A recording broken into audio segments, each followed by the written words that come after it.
Right. ఒకసారి మహేష్ గారి దగ్గర. మహేష్ గారు మీ జిల్లాకు సంబంధించిందే. అండ్ ఆ మాటకొస్తే రెండు తెలుగు రాష్ట్రాలు అన్నాను గాని ఆంధ్రప్రదేశ్ అలాగే పక్కనున్న తమిళనాడుకు సంబంధించిన వ్యవహారం.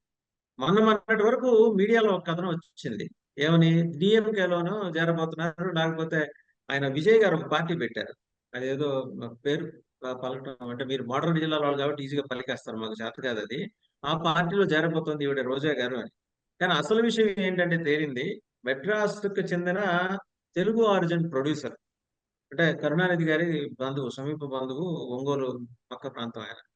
ఆయన ఒక ఈ నైట్ పార్టీలో మెడ్రాస్‌లో మీడియా మిత్రుల దగ్గర ఆ ఇన్‌ఫ్లూయెన్స్‌లో మొత్తం నిజాలు చెప్పేసాడు. కరుణానిధి గారు సారీ స్టాలిన్ గారి కుమారుడు ఉదయనిధి స్టాలిన్, రోజా గారు, సెల్వమణి గారు అండ్ ఈ ప్రొడ్యూసర్ ఈ ఐదుగురే కూర్చున్నారట ఆ మీటింగ్ లో. ఆవిడ అభ్యర్థన ఏంటంటే అన్న డిఎంకేలో చేరడం కోసం కాదు అన్న, నేను జనసేనలోకి వెళ్తాను, మీరు చెప్పండి, మీరు చెప్తే పవన్ కళ్యాణ్ గారు అంటారు. ఆయన చెప్పాడట, అమ్మా ఇదేదో మీ తెలుగు వాళ్ళు మాట్లాడుకోవాల్సిన వ్యవహారం, మధ్యలో మేము అరవలేము, అరవవాళ్ళమైనా సరే అరవలేము మేము, మీరే మాట్లాడుకోండి. కానీ బాగా ఒత్తిడి చేస్తే 2 రోజుల తర్వాత మొహమాట పడుతూనే పవన్ కళ్యాణ్ గారితో చెప్పినప్పుడు ఆయన నో అన్నారట. ఈ విషయం బయటకు పొక్కిన తర్వాత గాని ఆవిడ మళ్ళీ వెనక్కి రాల. ఇక అక్కడ కుదరదు, మీకు దగ్గర ఎంట్రీ క్లోజ్ అయిపోయిన తర్వాత గాని, క్లోజ్ అయిపోయిందని నిర్ధారించుకున్నా గాని మళ్ళీ వెనక్కి రాల. కానీ it was portrayed in other way around that she is going to join DMK or Vijay గారి పార్టీ. నోరు తిరగదు అది తొందరగా, ఆ పార్టీలో కానీ చేరబోదు. ఎందుకని ఆవిడ మనసు మార్చుకొని మళ్ళీ తమిళ రాజకీయాల్లోంచి మళ్ళీ ఇక్కడికి వచ్చేద్దాం అనుకుంటున్నారు? ఇక్కడ ఏమైనా బ్రైట్ ఫ్యూచర్ ఏమైనా కనిపిస్తుంది ఆవిడకి? ఆవిడకి కనిపిస్తుందా కానీ వైసీపీకి కాలిపోయింది కదా.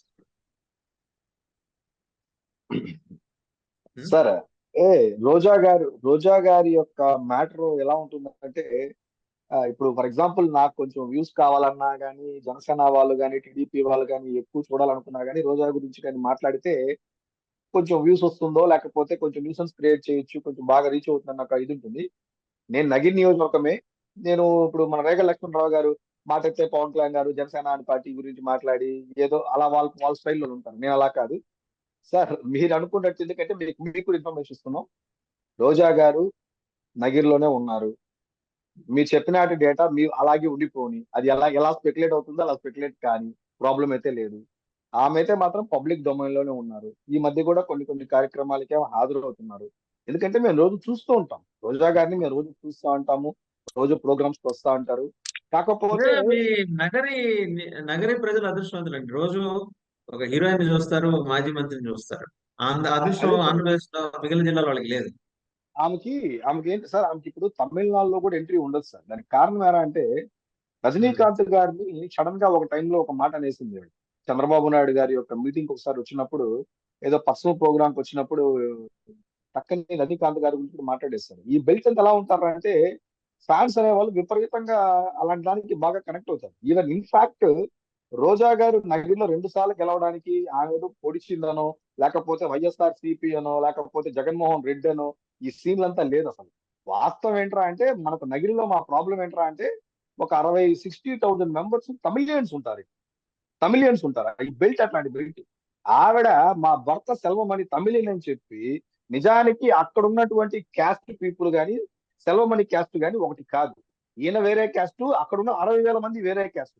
కానీ ఈవిడ ఆడికొచ్చి, నేను మీ ఊరు కోడలు అని చెప్తే, సినిమా వాళ్ళని తీసుకురావడం, సినిమాలో ఉన్నటువంటి ఆర్టిస్టులను తీసుకురావడం, సీరియల్ యాక్టర్లను తీసుకురావడం, ప్రచారం చేసుకోవడం, కళ్ళు తిరిగి పడిపోవడం, ఈ సినిమాటిక్ గా జరిగిన కార్యక్రమాల వల్లే చంద్రగిరి లాంటి సొంత నియోజకవర్గంలో రోజాని తిరస్కరించిన, ఇక్కడ తమిళ్ బెల్ట్ కి అంత అంత ఆంధ్ర యొక్క పాలిటిక్స్ అంత తెలియదు కాబట్టి ఆ పాయింట్ లో గెలిచింది. మీ ఉద్దేశంలో ఈసారి ఆవిడ షీల్ నాట్ లీవ్ ఆంధ్రప్రదేశ్, ఇక్కడే ఉంటారు? సార్ నేనైతే ఇక్కడే ఉండాలని కోరుకుంటాను సార్. ఎక్కడికి పారిపోతారు సార్ వీళ్ళంతా? ఎదో పనులంతా చేసేసి, చెక్క పనులంతా చేసేసి, రాష్ట్రాన్ని సర్వనాశనం చేసేసి, ఈమెమో తమిళనాడు వెళ్ళిపోతానంటే, అది జగన్మోహన్ రెడ్డి ఏమో లండన్ వెళ్ళిపోతానంటారు. ఇంకెవరితో రాజకీయం చేయాలి సార్ మేము? వీళ్ళందరూ దొబ్బేసి వెళ్ళిపోతే ఎవరు సార్ ఇంకా స్టేట్ కి?